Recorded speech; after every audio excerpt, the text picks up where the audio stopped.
আজ আমি বানাচ্ছি লাউ পাতায় ডিম ভাপা। যদি আপনাদের পুরো রেসিপিটা ভালো লাগে তাহলে একটা লাইক, কমেন্ট ও সাবস্ক্রাইব করে দেবেন। লাউ পাতায় ডিম ভাপা বানাতে আজকে প্রথমেই লাগছে লাউ পাতা। এখানে আমি দুটো লাউ পাতা নিয়ে নিয়েছি। তারপর লাগছে কাঁচা লঙ্কা, এখানে কয়েকটা গোটা গোলমরিচ বাটা, এখানে রয়েছে কালো সর্ষে এবং সাদা সর্ষের পেস্ট, 2 চামচের মতো টক দই, এতে রয়েছে চীনাবাদাম এবং পোস্ত বাটা, আর নিয়েছি 6টা ডিম। আমি এখানে দেখুন একটা ডিমকে একটা ছুরির সাহায্যে এইভাবে কেটে নিচ্ছি। এই যে এইভাবে কেটে নিচ্ছি। এইভাবে আমি সবকটা ডিমকেই কেটে নিচ্ছি। দেখুন এইভাবে আমি সবকটা ডিম অর্ধেক করে কেটে নিয়েছি।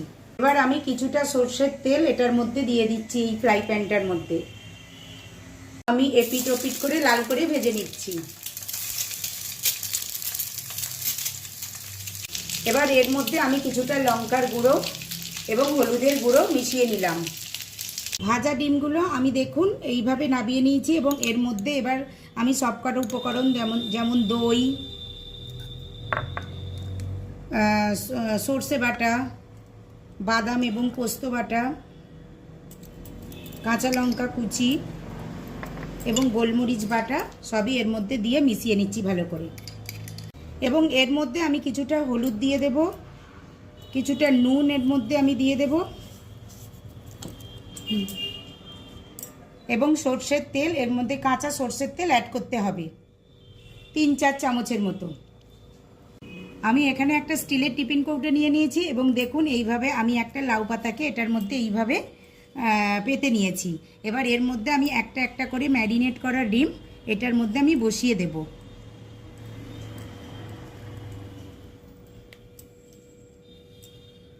এটার ওপর বসিয়ে নেবার পর এর ওপর আমি কিছুটা গ্রেভি এইভাবে দিয়ে দিচ্ছি। ওপর থেকে আপনারা দেখুন অল্প একটু সর্ষের তেল এর মধ্যে দিয়ে দিতে হবে। এইভাবে এই লাউ পাতাটা যতটা বেরিয়ে আছে ততটা দিয়ে আপনারা এটা ঢাকবেন, আর যদি না ঢাকা হয় তাহলে আর একটা এক্সট্রা পাতা ওপর দিয়ে আপনারা এইভাবে ঢেকে টিফিন কৌটোটা এবার বন্ধ করে দেবেন। তাই কিছুটা জল আমি গরম করতে দিয়েছি এবং তার উপর এই টিফিন কৌটোটা এইভাবে বসিয়ে দিচ্ছি এবং এটা আমি কিছুক্ষণের জন্য চাপা দিয়ে রেখে দিলাম।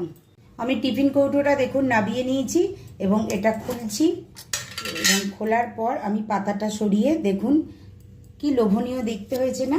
এবার আমি এর মধ্যে একটা ডিমকে গ্রেট করে দিয়ে দিচ্ছি।